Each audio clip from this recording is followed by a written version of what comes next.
Hello students. मानव तंत्र अपन ने discuss किए थे और ह्यूमन बॉडी के बारे में हमने देखो कल जो कंप्लीट किया था अंतःस्रावी तंत्र या कहें कि ग्रंथियां, शरीर में पाई जाने वाली ग्रंथियां, उनको अपन ने डिस्कस किया था। और आज जो अपन डिस्कस करेंगे वो डिस्कस करेंगे मानव कोशिका,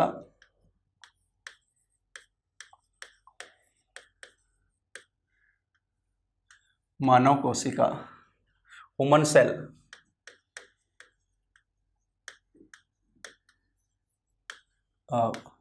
इसको शुरू करने से पहले आपको बता दूं, अपन ने स्टार्टिंग में जब बताया था बायोलॉजी के परिचय में कि कोशिका सजीव की संरचनात्मक और क्रियात्मक इकाई है। हर सजीव की संरचनात्मक और क्रियात्मक इकाई कोशिका, चाहे वो जीव छोटा है या बड़ा है, उसका जीवन का प्रारंभ कोशिका से होता है। कोशिका में विभाजन से उत्तक, उत्तक से अंग, अंगों से तंत्र और तंत्रों से मिलकर बना होता है शरीर। अब कोशिका जो होती है ना, उसमें एक तो बोलते हैं पादप कोशिका और एक बोलते हैं जंतु कोशिका। संगठन के आधार पर कोशिका का जो संगठन है, यानी कोशिका किससे मिलकर बनी हुई है, कोशिका संगठन के आधार पर कोशिका दो प्रकार की बोली जाती हैं। तो संगठन के आधार पर कोशिका प्रकार की अगर बात करें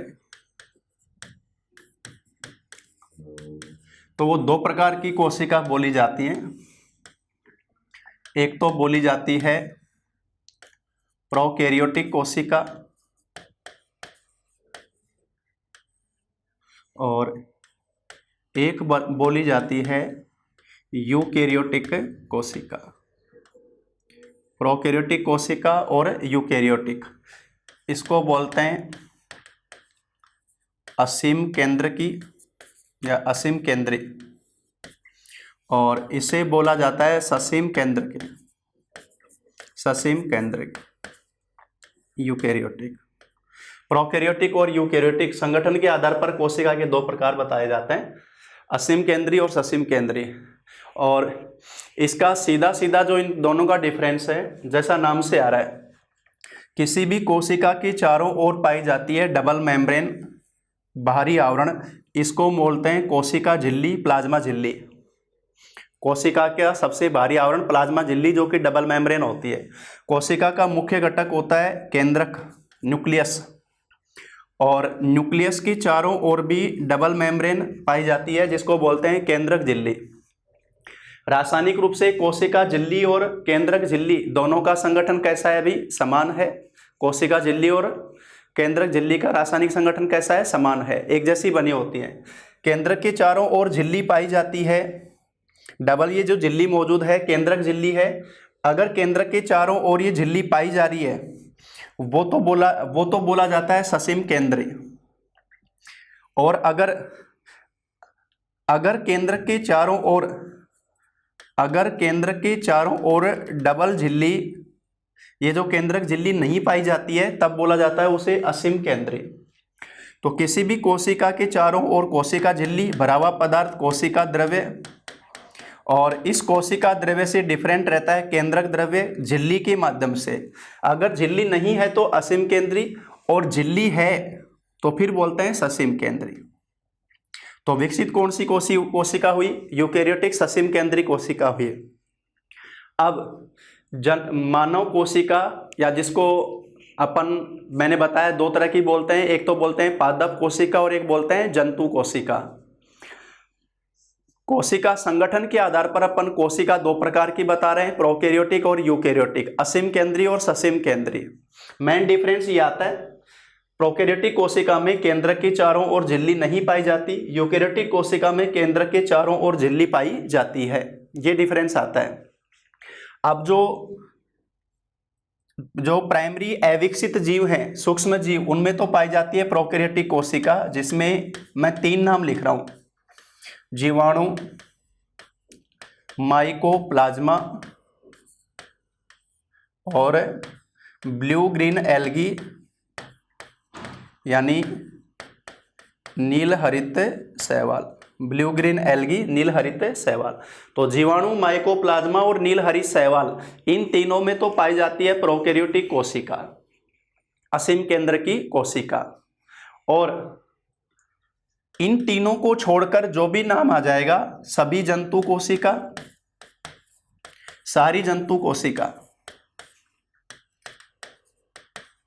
इन तीनों को छोड़कर, और पादप कोशिका। तो सभी पादप और जंतु कोशिका हैं यूकेरियोटिक। किस प्रकार की है भाई? यूकेरियोटिक है। तो कोशिका का पहला वर्गीकरण या नामकरण दिया जाता है कोशिका संगठन के आधार पर, जिसमें दो नाम आते हैं, प्रोकैरियोटिक और यूकेरियोटिक। प्रोकैरियोटिक कोशिका तो तीन हैं, जीवाणु, माइकोप्लाज्मा और नील हरित शैवाल। और यूकेरियोटिक कोशिका में सभी जंतु कोशिका और पादप कोशिका, वो सारी की सारी हैं यूकेरियोटिक। तो अगर आपसे पूछा जाए मानव कोशिका किस प्रकार की है संगठन के आधार पर, तो आप क्या बताओगे भाई? यूकेरियोटिक कोशिका है। मानव कोशिका संगठन के आधार पर यूकेरियोटिक कोशिका है, यानी उसमें केंद्रक के चारों ओर कोशिका झिल्ली के समान डबल मेम्ब्रेन केंद्रक झिल्ली पाई जाती है। तो मानव कोशिका का जो अपन अध्ययन करने जा रहे हैं, सबसे पहला पॉइंट तो मैं लिख रहा हूं, कोशिका सजीव की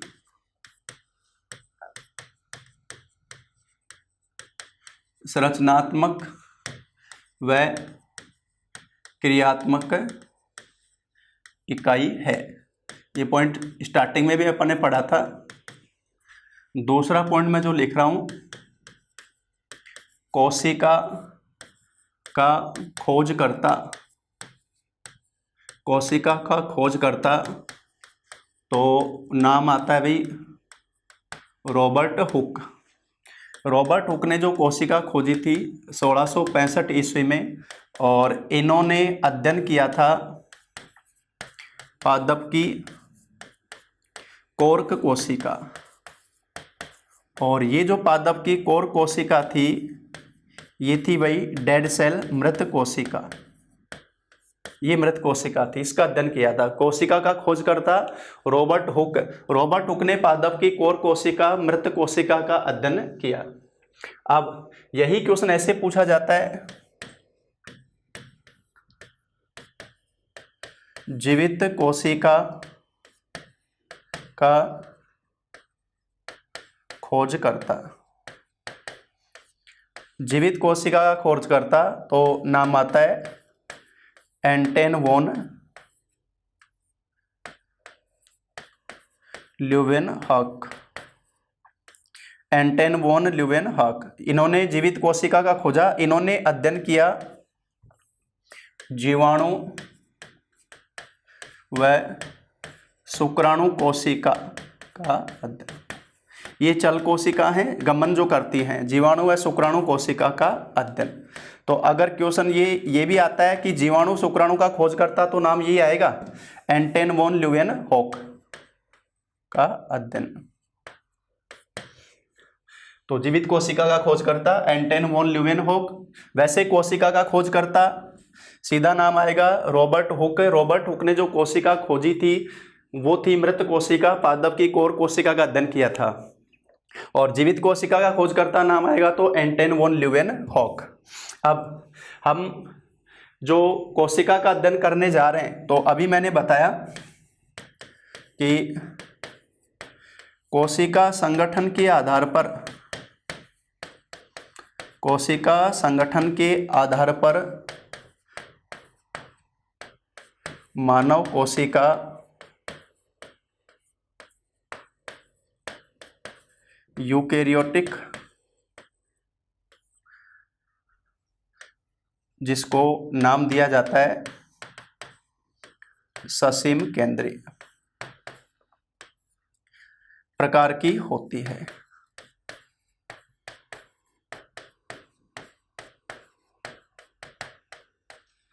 कोशिका संगठन के आधार पर मानव कोशिका यूकेरियोटिक यानी ससीम केंद्रीय प्रकार की होती है।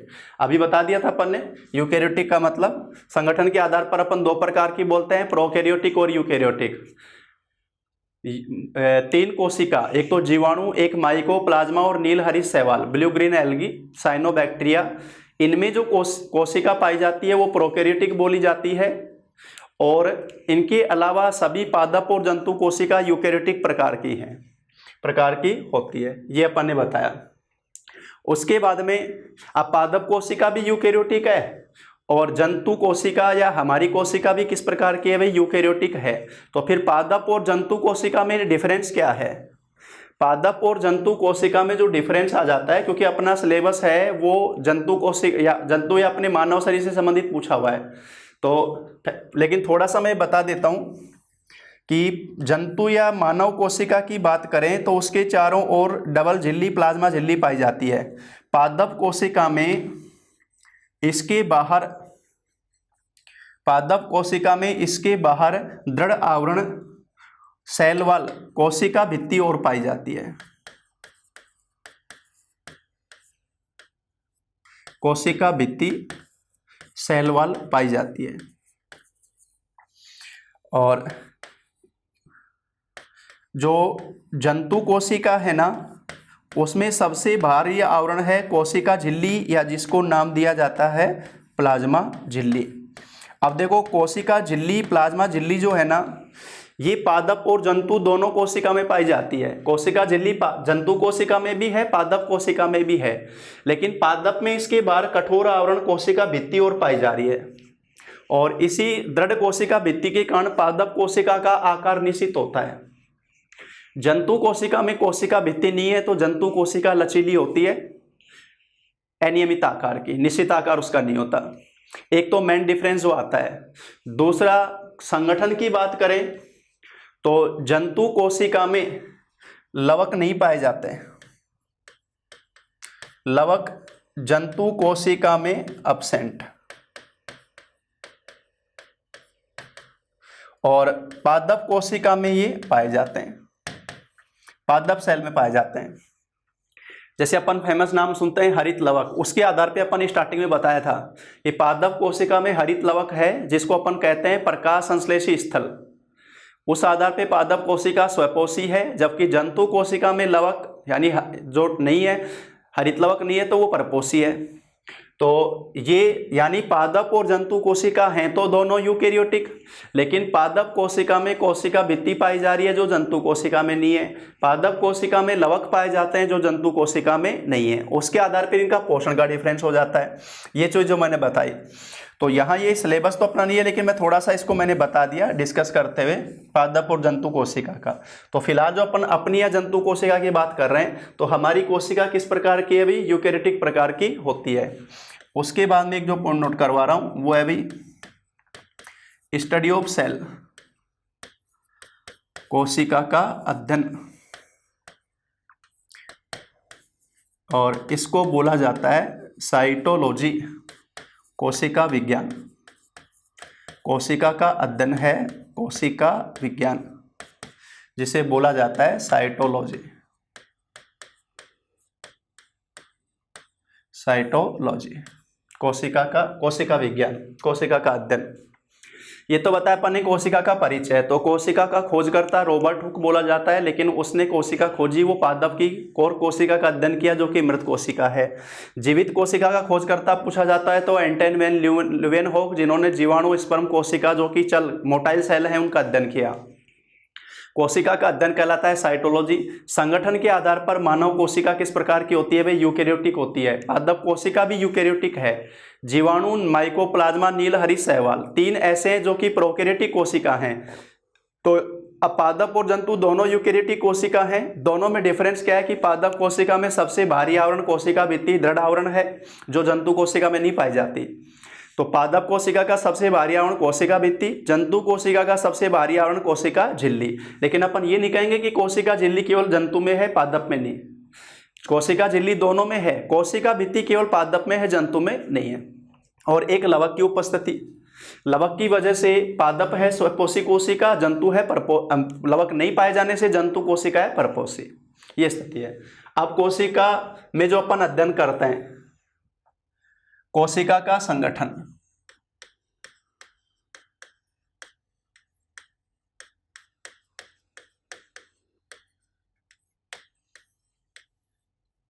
कोशिका का संगठन, सेल कंपोजिशन। कोशिका के संगठन की बात करें तो इसमें यह आएगा कि कोशिका किससे मिलकर बनी हुई है, क्या क्या उसमें मौजूद है। किसी भी कोशिका, देखो कोशिका का जो संगठन है उसको अपन डिस्कस कर रहे हैं एक बार। किसी भी कोशिका, क्योंकि अपन यहाँ जंतु या मानव कोशिका का अध्ययन कर रहे हैं, किसी भी कोशिका का सबसे बाहरी आवरण जो कि डबल लेयर मौजूद है, इस सबसे बाहरी आवरण को नाम दिया जाता है कोशिका झिल्ली। कोशिका झिल्ली, प्लाज्मा मेम्ब्रेन। ये जंतु कोशिका का सबसे बाहरी आवरण दोहरी परत है और इसकी मोटाई होती है 75 एंगस्ट्रॉम।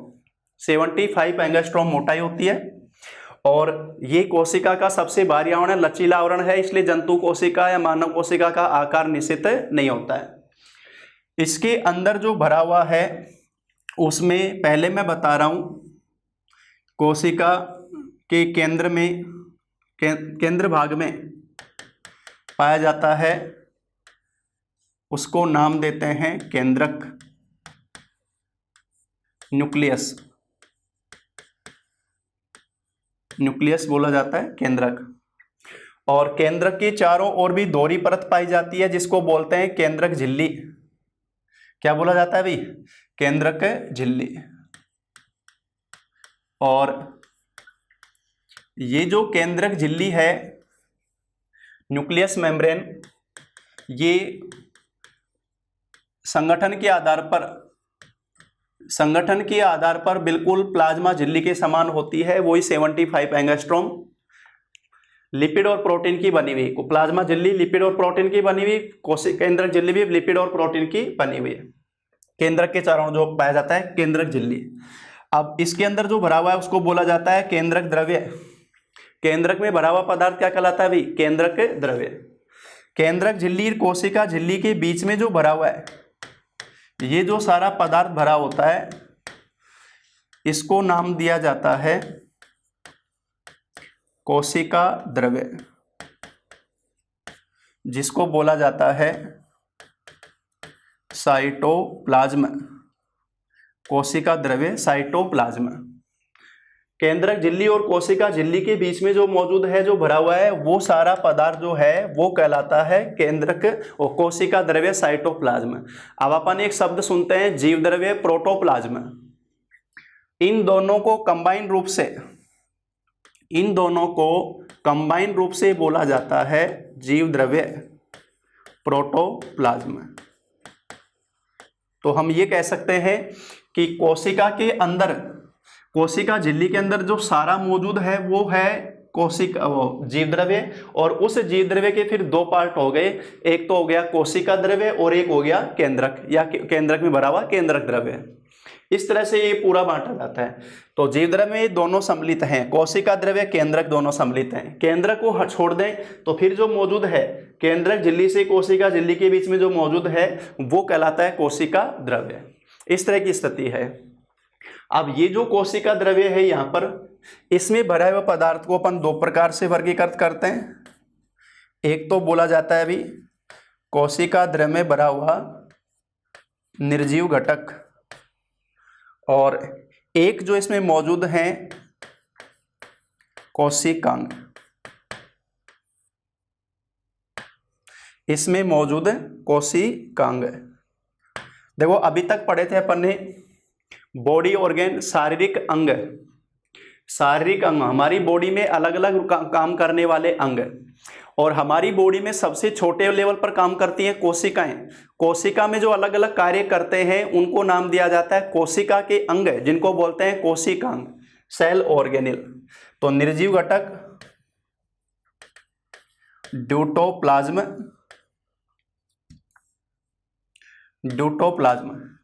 और ये बोले जाते हैं सेल ऑर्गेनिल, कोशिकांग जो बोले जाते हैं। कोशिका के अंदर जो अलग अलग कार्य करने के लिए मौजूद रहते हैं उनको नाम दिया जाता है कोशिकांग। और यहीं से मेन क्वेश्चन बनते हैं कोशिका में कि कोशिका में जो अलग अलग कार्य कर रहे हैं तो वो जो कोशिकांग मौजूद हैं वो कौन कौन से पाए जाते हैं जो अलग अलग रूप से काम करते हैं। अब कोशिका में जो कोशिकांग पाए जाते हैं उन कोशिकांग की बात करें, निर्जीव घटक में क्या क्या मौजूद है, देखो जल, वही किसी भी कोशिका का 70 से 80% पार्ट क्या है भाई, जल है।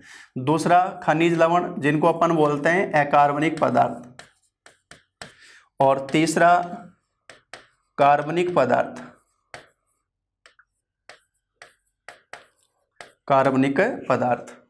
या आरक्षित पदार्थ इनको नाम देते हैं, कार्बनिक पदार्थ या आरक्षित पदार्थ, रिजर्व सब्सटेंस या आरक्षित पदार्थ। और इन आरक्षित पदार्थ में नाम आ जाता है, आरक्षित पदार्थों में बताओ क्या क्या आएंगे, कार्बनिक पदार्थ हैं, कौन कौन से होते हैं कार्बनिक पदार्थ, कार्बोहाइड्रेट,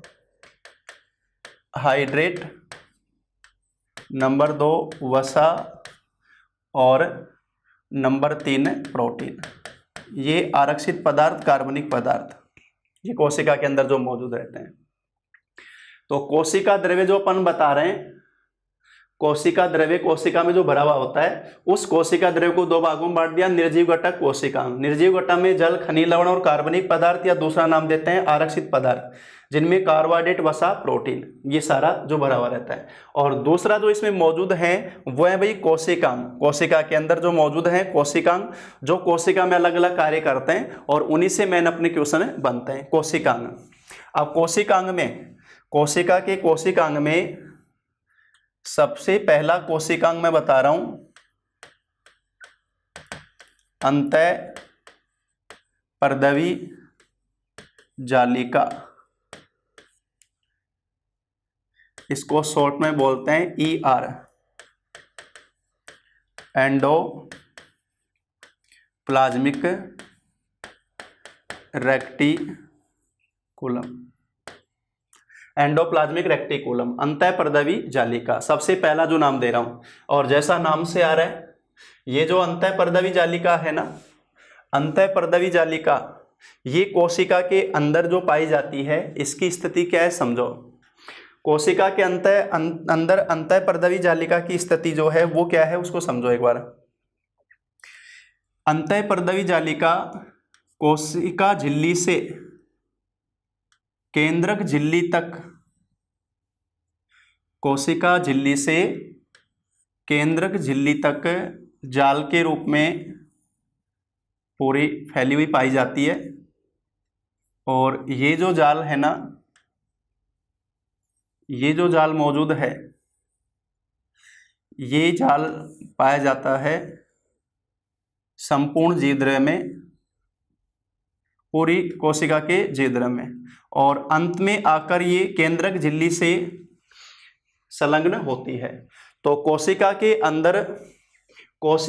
अंदर केंद्रक झिल्ली से कोशिका झिल्ली के बीच में पूरे जाल के रूप में पाई जाती है। और इसी आधार पर इसको नाम दिया जाता है ER लिख रहा हूं मैं यहां पर शॉर्ट पे, अंतःपर्दवी जालिका, पहला कोशिकांग जो बता रहा हूं ER, अंतःपर्दवी जालिका, जो पूरे जीवद्रव्य में जाल के रूप में पाई जाती है, बिखरी हुई पाई जाती है। और इस अंतःपर्दवी जालिका का काम क्या है बताओ। कोशिका में ये जो पहला कोशिकांग मैंने बताया, अंतःपर्दवी जालिका जो जाल के रूप में पाई जा रही है, ये कोशिका में भरा हुआ जो जीवद्रव्य है उसको स्थायित्व प्रदान करती है, स्टेबिलिटी। जीवद्रव्य का स्थायीकरण, कोशिकांगों का स्थायीकरण, और कोशिका में विभिन्न पदार्थों का वितरण, डिस्ट्रीब्यूशन, वितरण। तो इसे कहा जाता है कोशिका का अंतःकंकाल। कोशिका में कोशिकांगों का जीवद्रव्य का स्थानीकरण करती है तो कोशिका का अंतःकंकाल इसको बोला जाता है। वो है पहला कोशिकांग अंतःपर्दवी जालिका। तो कोशिकांग जो बताना जा रहा हूं मैं, कोशिकांग में सबसे पहला मैंने ले लिया है, पहला कोशिकांग जो बताया है वो लिया है मैंने अंतःपर्दवी जालिका। केंद्रक झिल्ली से कोशिका झिल्ली के बीच में जो कोशिका द्रव्य भरा हुआ है उसमें ये जाल के रूप में पाई जाती है। और कोशिका में विभिन्न पदार्थों का वितरण करना, जीव द्रव्य को स्थायित्व प्रदान करना, ये इसका काम होता है। दूसरा कोशिकांग जो मैं बताने जा रहा हूं, अच्छा यहां से एक चीज और कर रहा हूं मैं, जो मैं कोशिकांग बताता जा रहा हूं उनको अपन नोट करते हुए कैसे चलेंगे। देखो दूसरे स्लाइड पे मैं एक टेबल बना रहा हूं,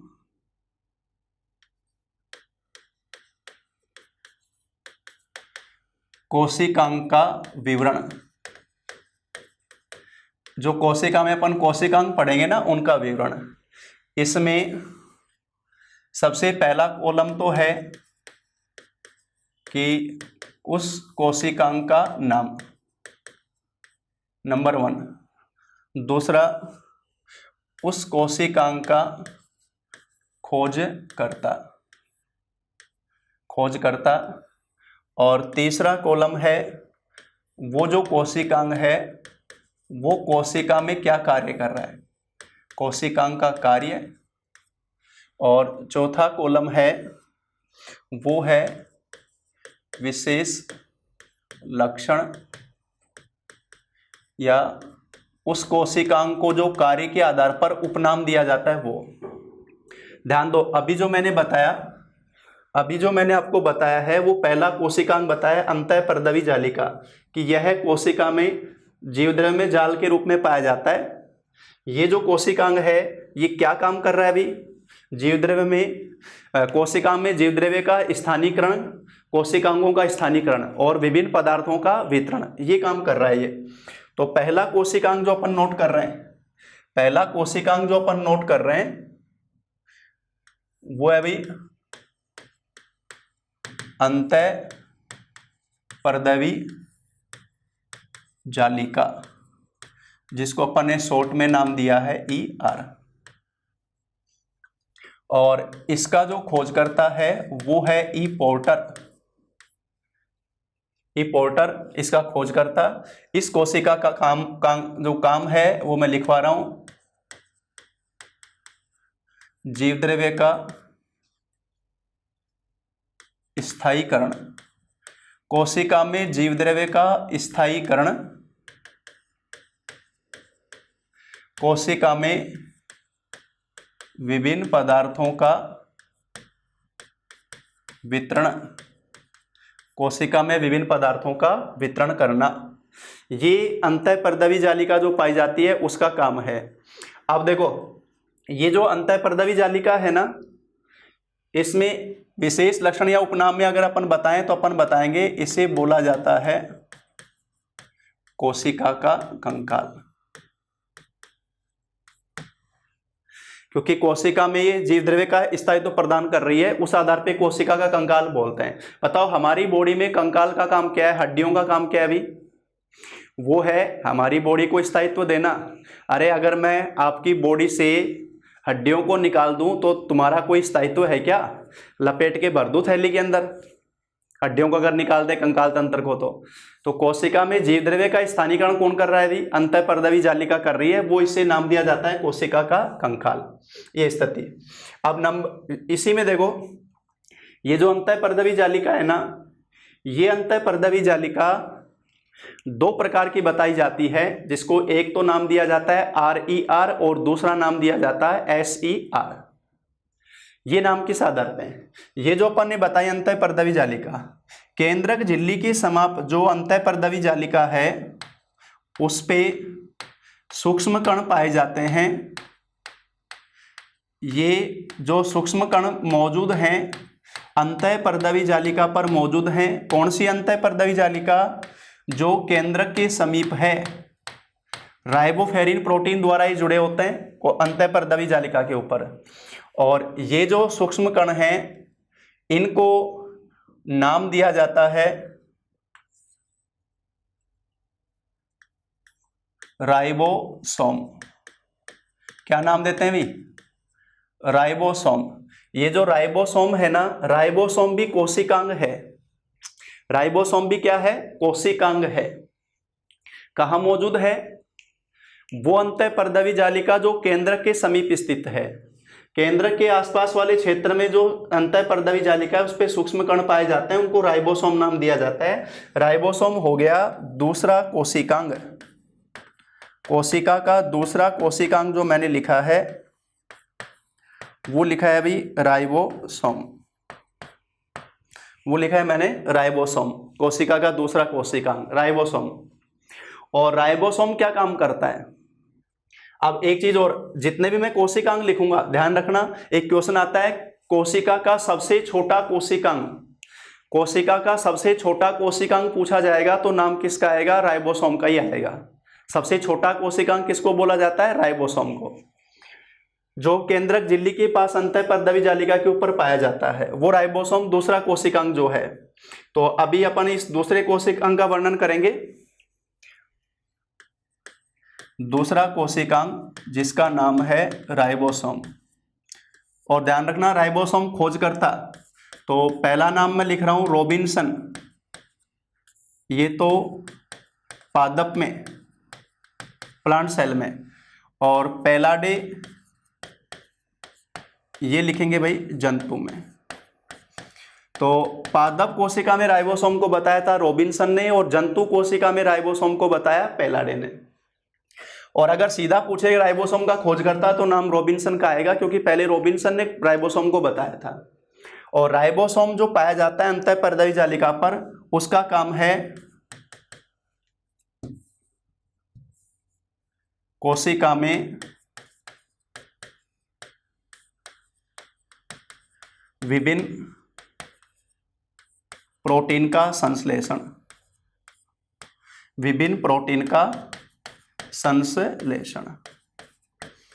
कोशिका में विभिन्न प्रोटीन का संश्लेषण, वो काम किसका है अभी? राइबोसोम का। राइबोसोम कोशिका में विभिन्न प्रोटीन बना रहा है, वो इसका काम है। कोशिका में विभिन्न प्रोटीन का संश्लेषण इसे बोला जाता है, इसकी कार्य के आधार पर इसको बोलते हैं कोशिका की प्रोटीन फैक्ट्री या नाम दिया जाता है कोशिका का इंजन, ये इसको बोला जाता है। तो राइबोसोम दूसरा कोशिकांग मैंने बताया। राइबोसोम पाया जाता है कोशिका में अंतःपरदवी जालिका जो केंद्र के समीप स्थित है, और ये राइबोसोम प्रोटीन का संश्लेषण करता है। राइबोसोम किस प्रकार का प्रोटीन बनाएगा? अंतःपरदवी जालिका पर जो राइबोसोम है किस प्रकार का प्रोटीन बनाएगा, ये डिसाइड होता है डीएनए के अनुसार। डीएनए मौजूद है केंद्रक में, डीएनए की सूचना के अनुसार प्रोटीन का संश्लेषण होता है और उसी से नई कोशिकाएं बनती हैं, एंजाइम बनते हैं, ये सब आएगा जो। तो डीएनए की सूचना के अनुसार उस सूचना को नाम देते हैं मैसेंजर आरएनए, और उस सूचना के अनुसार प्रोटीन का संश्लेषण होता है राइबोसोम पर। तो कोशिका की प्रोटीन फैक्ट्री, कोशिका का इंजन नाम दिया जाता है राइबोसोम को। ये कोशिका का सबसे छोटा कोशिकांग भी बोला जाता है। ये दूसरा कोशिकांग जो अपन ने बताया।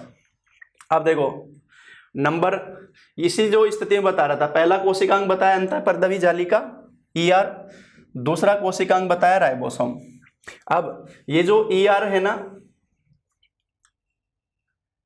ईआर जो है, पहला कोशिकांग जो ईआर है, राइबोसोम की स्थिति के आधार पर ईआर दो प्रकार की बताई जाती है। एक तो ईआर बोली जाती है एसईआर और एक बोली जाती है आरईआर। जैसा नाम से आ रहा है एसईआर तो समझ गए, ईआर का मतलब क्या है भी? अंतःपरदवी जालिका। एस वर्ड का मतलब है स्मूथ, चिकनी। आर वर्ड का मतलब है रफ। तो ये तो हो गई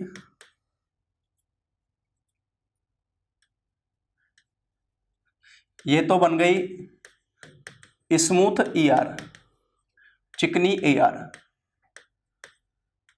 और ये बन गई भाई रफ ईआर, खुरदरी ईआर।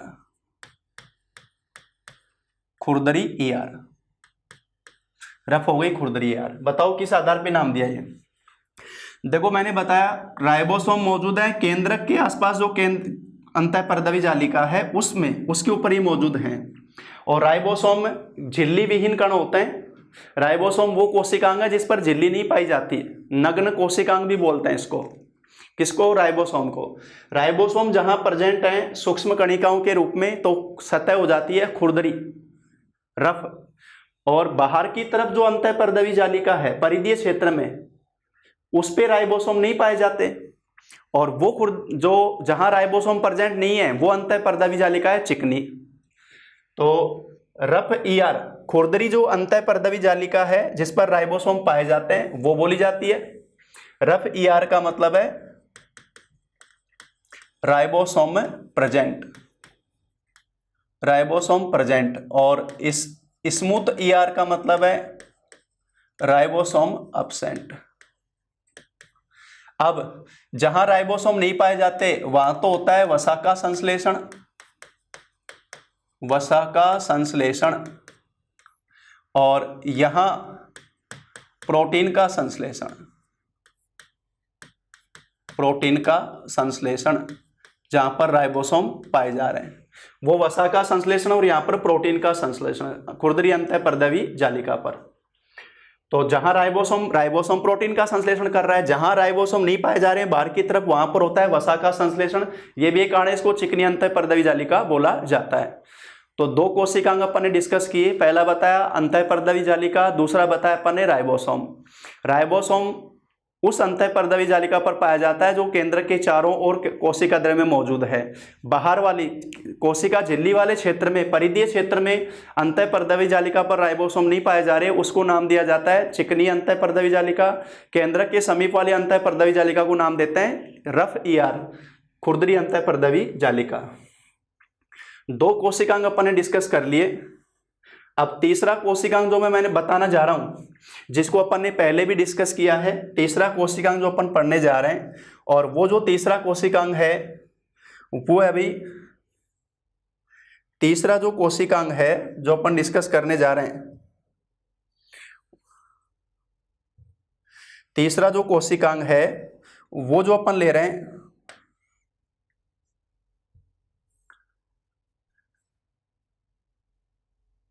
तीसरा कोशिकांग मैं बता रहा हूं जिसको अपन ने पहले भी डिस्कस कर लिया है।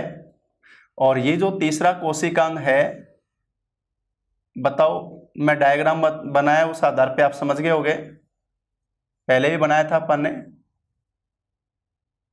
और ये जो तीसरा कोशिकांग है इसको नाम दिया जाता है माइटोकॉन्ड्रिया, माइटोकॉन्ड्रिया।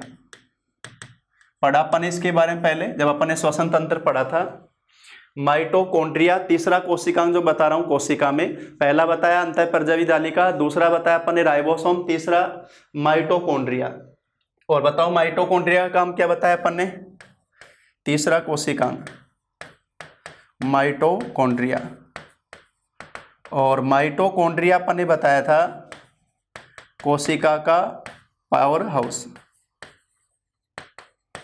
कोशिका का पावर हाउस, शक्ति ग्रह। क्यों? क्योंकि कोशिका का ईंधन बताया अपन ने ग्लूकोज को, ग्लूकोज के ऑक्सीकरण से ऊर्जा बनती है कोशिका में। ग्लूकोज के ऑक्सीकरण के लिए जो मेन एटीपी निर्माण होता है ऑक्सीकरण से, ऊर्जा की इकाई जो है एटीपी, मेन एटीपी माइटोकॉन्ड्रिया में क्रेब्स चक्कर संपन्न होता है उसके दौरान बनता है। तो कोशिका का पावर हाउस बोला जाता है माइटोकॉन्ड्रिया, वो तीसरा कोशिकांग जो बताया जाता है।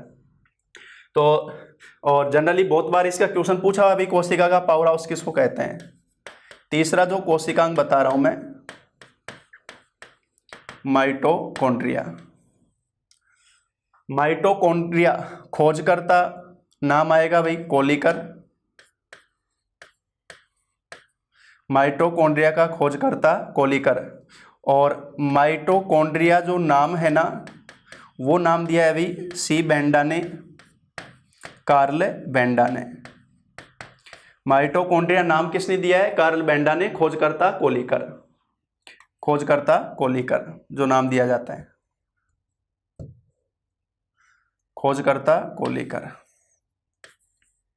देखो कई जगह परिणाम अल्टमान भी देखते हैं, और राजस्थान बोर्ड की पुरानी बुक में भी अल्टमान दिया हुआ था, ध्यान रखना। खोजकर्ता कोलिकर, अल्टमान ने इसको बायोप्लास्ट नाम दिया था माइटोकॉन्ड्रिया को, और कार्ल बेंडा नाम किसने दिया था, इसको कार्ल बेंडा नाम जो दिया था वो माइटोकॉन्ड्रिया ने, माइटोकॉन्ड्रिया का नाम कार्ल बेंडा ने दिया था।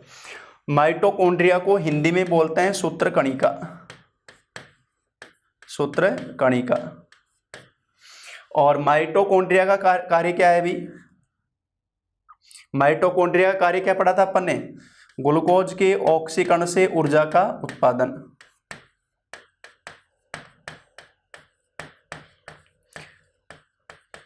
ग्लूकोज के ऑक्सीकरण से ऊर्जा का उत्पादन, ये माइटोकॉन्ड्रिया का काम है। और इसी आधार पर माइटोकॉन्ड्रिया को बोला जाता है कोशिका का शक्ति गृह, कोशिका का शक्ति गृह, पावर हाउस इसको बोला जाता है। ये कोशिका का शक्ति गृह कहलाता है। तीसरा कोशिकांग जो अपन ने डिस्कस किया, तीसरा कोशिकांग जो पढ़ा अपन ने माइटोकॉन्ड्रिया। तीसरा, 3 कोशिकांग नोट करा दिए मैंने। कोशिकांग जो पढ़ते जा रहे हैं उनका विवरण मैं साथ में लिखवाता जा रहा हूं। सबसे पहला कौन सा बताया अभी, अंतःपर्दवी जालिका, खोजकर्ता ई पोर्टर, ये जेदरे का स्थानीकरण करता है विभिन्न पदार्थों का वितरण, उसके आधार पर इसे बोलते हैं कोशिका का कंकाल, क्योंकि कोशिका में विभिन्न पदार्थों स्थायित्व करने का काम ये कर रहा है, तो कोशिका कंकाल इसको बोलते हैं। उसके बाद में दूसरा बताया राइबोसोम, राइबोसोम का खोजकर्ता पादप में रॉबिन्सन, जंतु में पैलाडे। सीधा पूछेगा तो रॉबिन्सन। कोशिका में विभिन्न प्रोटीन का संश्लेषण ये करता है, कोशिका की प्रोटीन फैक्ट्री या कोशिका का इंजन इसको बोलते हैं। माइटोकॉन्ड्रिया सूत्रकोणिका जो इसको बोलते हैं, खोजकर्ता कोलिकर, नाम दिया कार्ल बेंडा ने, सी बेंडा ने। ग्लूकोज के ऑक्सीकरण से ऊर्जा का उत्पादन, और इसे कहा जाता है कोशिका का शक्ति गृह। 3 कोशिकांग अपन ने डिस्कस कर लिए। अब नंबर 4 जो कोशिकांग पढ़ने जा रहे हैं अपन, चौथा कोशिकांग। चौथे कोशिकांग का नाम है भाई गोल्जी काय, गोल्जी काय,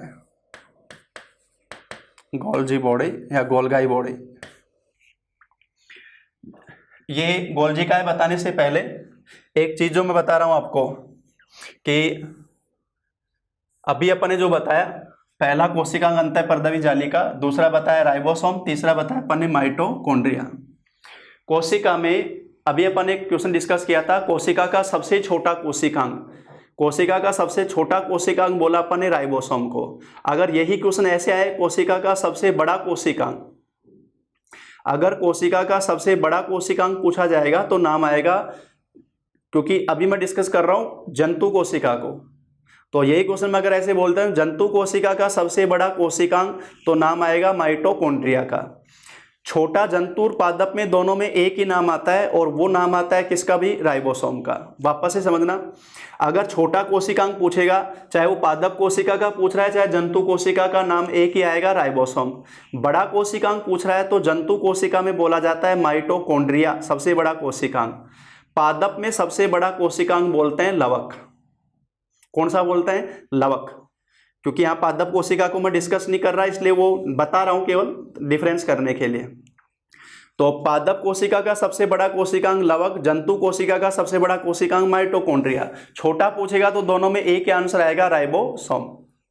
अब चौथा कोशिकांग जो मैंने लिखवाया है, चौथा कोशिकांग का नाम लिखवाया है गोल्जी काय। और इसका ये नाम क्यों पड़ा गोल्जी काय, क्योंकि इसको खोजने वाले साइंटिस्ट का नाम था कैमेलियो गोल्जी। क्या नाम बताया मैंने, कैमेलियो गोल्जी। और वो बोला भाई मैंने खोजा है तो मेरा नाम इसके साथ में जोड़ो, मेरा सरनेम, ताकि लोग मुझे याद रखें। तो गोल्जी उनका सरनेम जोड़ दिया गया। काय का मतलब है कोशिकांग, गोल्जी काय, वो काय या कोशिकांग जिसको कैमेलियो गोल्जी ने खोजा। तो ध्यान रखना गोल्जी काय का खोजकर्ता कौन है, कैमेलियो गोल्जी। और अब ध्यान देना इधर, ये जो मैंने बता रहा हूं गोल्जी काय, इस गोल्जी काय का निर्माण अंतःपर्दवी जालिका के टूटने से होता है। अंतःपर्दवी जो जालिका है ना, उसके टूटने से ही, अंतःपर्दवी जालिका के टूटने से ही गोल्जी काय का निर्माण होता है। और गोल्जिकाय जो है वो मेन उसमें जो नलिकाएं होती हैं जो कि किनारों पर तो मोटी होती हैं, किनारों की तरफ से अवतलाकार में इस तरह से, और बीच में से चपटी। इस तरह की कोशिकाओं की पतली संरचना होती है गोल्जिकाय। जो किनारों पे से उभरी हुई सतह होती है, किनारों पे तो ये सतह कैसी होती है भाई, किनारों पर ये सतह होती है उभरी हुई है,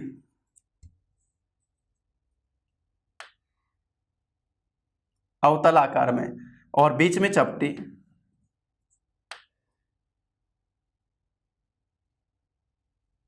इस तरह से। और फिर कुछ इनसे दो सिरे होते हैं इसके शीर्ष और ट्रांस सिरे से छूटी हुई जो पुटिकाएं बनती जाती हैं, गोलाकार पुटिकाएं टूटकर बनती हैं इसमें अलग से। ये जो सतह होती है उभरी हुई, इनको बोला जाता है सिस्टर्नी। तो गोल्जिकाय जो है चौथा कोशिकांग जो अपन बता रहे हैं वो किसके टूटने से बना भाई, गोल्जिकाय बना अंतःपर्दवी जालिका के टूटने से, ईआर के टूटने से। ईआर के टूटे खंड हैं गोल्जिकाय, जिसको खोजने वाले साइंटिस्ट का नाम था कैमेलियो गोल्जी। अब ध्यान से समझना, मैंने कहा अंतःपर्दवी जालिका के टूटने से जो खंड बनते हैं वो क्या कहलाते हैं, गोलगाई खंड जो बोलते हैं। गोल्जिकाय उसके टूटने से बनता है, और ये गोलाकार पुटिकाओं के रूप में या बेलनाकार नलिकाओं के रूप में या फिर सिस्टर्नी संरचना बोलते हैं, जो मेन होती है। सिस्टर्नी मैंने दिखाई है, किनारों पे तो अवतलाकार में और बीच में से चपटी, इस तरह की व्यवस्थित संरचना होती है। अब बताओ गोल्जिकाय अंतःपर्दवी जालिका के टूटने से बना, तो इसमें भरा हुआ पदार्थ क्या होगा जो कि अंतःपर्दवी जालिका पर बन रहा है। अंतःपर्दवी जालिका पर दो प्रकार के पदार्थ बन रहे हैं, RER प्रोटीन का निर्माण, SER वसा का निर्माण। तो गोल्जिकाय में प्रोटीन और वसा अंतःपर्दवी जालिका से जो बनते हैं वो अलग अलग प्रकार के स्राव में रूपांतरित होते हैं। स्राव जो अपन बोलते हैं रस, अपन ने बहुत सारी ग्रंथियां पढ़ी, पसीना, लार, एंजाइम, इसके अलावा श्लेष्मा, एंटीबॉडीज, ये सब के सब जो स्राव हैं ये सब के सब स्राव बनते हैं गोल्जिकाय के द्वारा। पसीना, लार, एंजाइम वगैरह जो भी बताया अपन ने वो सारा जो मेनली किससे बने होते हैं भाई, प्रोटीन और वसा से, वो सारे के सारे स्राव गोल्जिकाय के द्वारा ही रूपांतरित होकर बनते हैं। तो ईआर के टूटने से गोल्जिकाय बना, उसमें भरा हुआ स्राव होता है वो सारा रूपांतरित होता है प्रोटीन वसा से। प्रोटीन वसा से एंजाइम, लार वगैरह ये सारा रूपांतरित होकर बनता है। तो कोशिका का स्राव केंद्र है गोल्जिकाय, चौथा जो बताया जाता है गोल्जिकाय। तो चौथा कोशिकांग जो अपन नोट कर रहे हैं भाई, 3 अपन ने नोट कर लिए हैं, और 3 जो अपन ने नोट किए उसमें पहला अंतःपर्दवी जालिका, दूसरा राइबोसोम, तीसरा माइटोकॉन्ड्रिया। अब जो मैं चौथा नोट करा रहा हूं वो चौथा नोट करा रहा हूं मैं गोल्जिकाय, चौथा कोशिकांग गोल्जिकाय। और इसको खोजा था भाई कैमेलियो गोल्जी, कैमेलियो गोल्जी ने।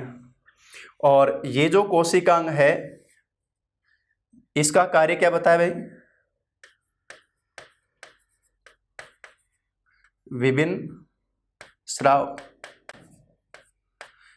स्राव जैसे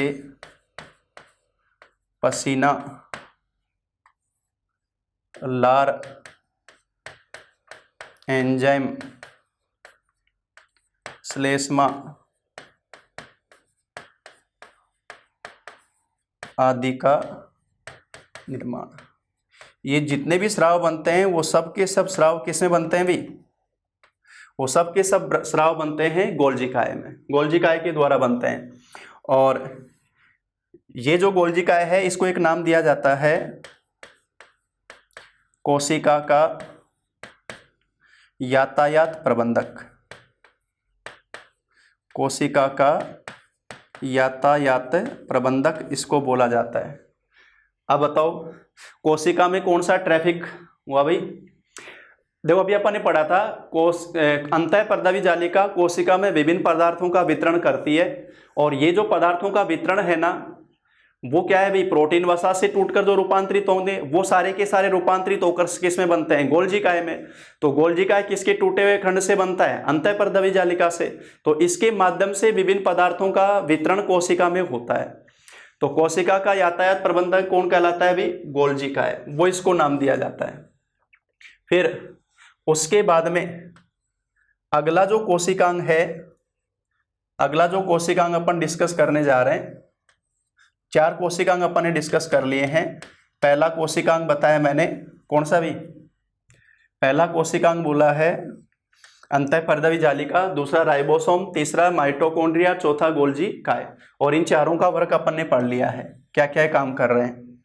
अगला जो कोशिकांग डिस्कस करने जा रहे हैं अपन, मैंने बताया अंतःपरदवी जालिका के टूटने से बनता है गोल्जी काय, और इसी गोल्जी काय से रूपांतरित होकर बनते हैं लाइसोसोम, 5वां कोशिकांग लाइसोसोम। तो एक तरह से लाइसोसोम का निर्माण किस क्रम में हो रहा है, RER, फिर उसे रूपांतरित होकर गोल्जी काय, और गोल्जी काय से रूपांतरित होकर लाइसोसोम। तो लाइसोसोम वो गोल्जी काय से रूपांतरित होकर बनता है जिसका निर्माण RER के टूटने से हुआ है। RER का मतलब रफ एंडोप्लाज्मिक रेक्टिकुलम, खुरदरी अंतःपरदवी जालिका, वो टूटकर रूपांतरित होगी तो बताओ उस गोल्जी काय में क्या होगा, प्रोटीन होगा। और वो प्रोटीन जब कन्वर्ट होता है एंजाइम के अंदर, कौन से एंजाइम में, जल अपघटनी एंजाइम, हाइड्रोलाइटिक एंजाइम, जल अपघटनी एंजाइम। अब यहां जो मैं समझाना चाह रहा हूं उस पॉइंट को ध्यान से सुनना। अपन ने पढ़ा था भोजन, कोशिका अपने आहार नाल में भोजन का पाचक जो एंजाइम होते हैं वो सारे जल अपघटनी एंजाइम होते हैं, हाइड्रोलाइटिक एंजाइम होते हैं। अपनी आहार नाल में भोजन का जो पाचन होता है ना, वो पाचन होता है बाह्य कोशिकीय पाचन, मैंने वहां पर भी चर्चा की थी। बाह्य कोशिका का मतलब कोशिका के बाहर, क्योंकि पदार्थ भोजन अपने आहार नाल में है, ट्यूब में है, और उस पर सीधे रस छोड़े जा रहे हैं, एंजाइम छोड़े जा रहे हैं, वो भोजन को पचा रहे हैं। एक होता है अंतः कोशिकीय पाचन, कोशिका के अंदर पाचन। कोशिका के अंदर पाचन जो करवाता है वो कौन करवाता है भाई, लाइसोसोम करवाता है। वो काम किसका है, लाइसोसोम का है। और लाइसोसोम पाचन करवाता है, इसमें एंजाइम भरे हुए हैं। वो एंजाइम किससे रूपांतरित होकर बनते हैं, एंजाइम किसके बने होते हैं, प्रोटीन के। तो RER से टूटकर गोल्जी काय जो बनता है, उससे जल अपघटनी एंजाइम जो बनते हैं वो लाइसोसोम कहलाता है। और इस लाइसोसोम में भरे हुए एंजाइम कोशिका के अंदर पाचन करते हैं किसका, पुराने जीव द्रव्य का। यहाँ भोजन का पाचन नहीं है, यहाँ पाचन किसका है, जो कोशिका का जीव द्रव्य पुराना हो गया उसका अपघटन होगा, पुराने कोशिकांगों का पाचन होगा जो नए कोशिका के रूपांतरण में काम आएंगे। तो कोशिका में जितने भी अपशिष्ट हैं, जितने भी पुराना जीव द्रव्य है, उन सब का पाचन करने का काम लाइसोसोम करता है। तो एक तरह से किसी भी कोशिका का सबसे इंपॉर्टेंट काम करता है लाइसोसोम। व्यर्थ पदार्थों को हटाने का काम तो ये कर रहा है ना। अगर हमारी शरीर की किसी भी अंग की कोशिकाओं में लाइसोसोम प्रॉपर वर्क नहीं करते हैं तो फिर क्या होगा, अपशिष्ट का जमाव होगा। लंग फाइब्रोसिस, फेफड़ों की सूजन, आर्थराइट्स जो अपन बोलते हैं संधि शोथ, जोड़ों में दर्द, गाउट, गठिया, ये सब क्या है, व्यर्थ पदार्थों का जमाव है। तो ये सब कब होता है, जब लाइसोसोम प्रॉपर वर्क नहीं करते हैं। तो 5वां जो कोशिकांग बताया अपन ने, लाइसोसोम। अच्छा, इसके बारे में अपन एक फेमस क्वेश्चन सुनते हैं। छोटी क्लास में अपन 2 ही तो क्वेश्चन याद करते थे, कोशिका का पावर हाउस और कोशिका की आत्मघाती थैली। 2 क्वेश्चन होते थे, क्लासों में आते ही थे, छोटी में 8वीं तक जब पढ़ते थे। कोशिका का पावर हाउस पढ़ा अपन ने, माइटोकॉन्ड्रिया, कोशिका का आत्मघाती थैली, सुसाइड बैग, कोशिका की आत्मघाती थैली बोला जाता है लाइसोसोम को। अब बताओ इसको आत्मघाती थैली क्यों कहते हैं। अच्छा, अभी अपन ने बताया कि लाइसोसोम काम करता है कोशिका में व्यर्थ पदार्थों का, पुराने जीव द्रव्य का अपघटन करना, उसको पाचित करना। इसमें भरे होते हैं एंजाइम। अगर लाइसोसोम झिल्ली अस्थायी हो जाती है, लाइसोसोम झिल्ली अस्थायी होने से जो एंजाइम मुक्त हो जाएंगे तो वो कोशिका द्रव्य को, उसको जीव द्रव्य को पचा जाएंगे, स्वस्थ कोशिका में भी। उनको थोड़ी पता है कोशिका पुरानी है नई है, तो स्वस्थ कोशिका के लिए भी वो घातक साबित हो सकते हैं अगर लाइसोसोम की झिल्ली अस्थायी या टूट जाती है तो। इसलिए बोलते हैं कि कभी भी ये कोशिका के लिए घातक साबित हो सकते हैं, इसलिए बोलते हैं कोशिका की आत्मघाती थैली वो कौन है भी, लाइसोसोम। पांचवा कोशिकांग जो अपन ने पढ़ लिया है, 5 कोशिकांग अपन ने डिस्कस किए, तो पांचवा कोशिकांग जो मैं नोट करवा रहा हूं, लाइसोसोम, और इसका खोज करता है भी डी डुबे, ले डुबे, कोशिका को ले डूबती है भाई। और लाइसोसोम का जो वर्क है वह भी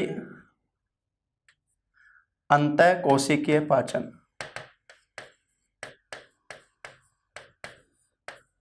ध्यान रखना, बाह्य कोशिकीय पाचन कराते हैं आहार नाल में एंजाइम, कोशिका के अंदर पाचन अंतःकोशिकीय पाचन, पुराने जीवद्रव्य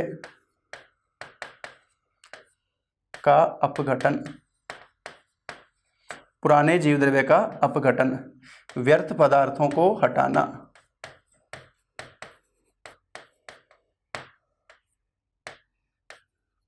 का पाचन या हटाना, ये सारा ये काम होता है लाइसोसोम में। और लाइसोसोम को बोला जा रहा है कोशिका की आत्मघाती थैली,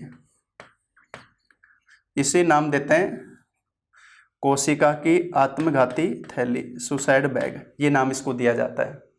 5 कोशिकांग अपन ने डिस्कस कर लिए। देखो पहला कोशिकांग बताया,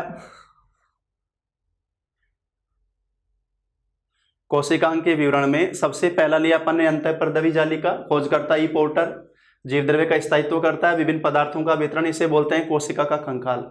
राइबोसोम पादप में खोजा रॉबिन्सन ने, जंतु में पैलाडे ने, पहले खोजा रॉबिन्सन ने।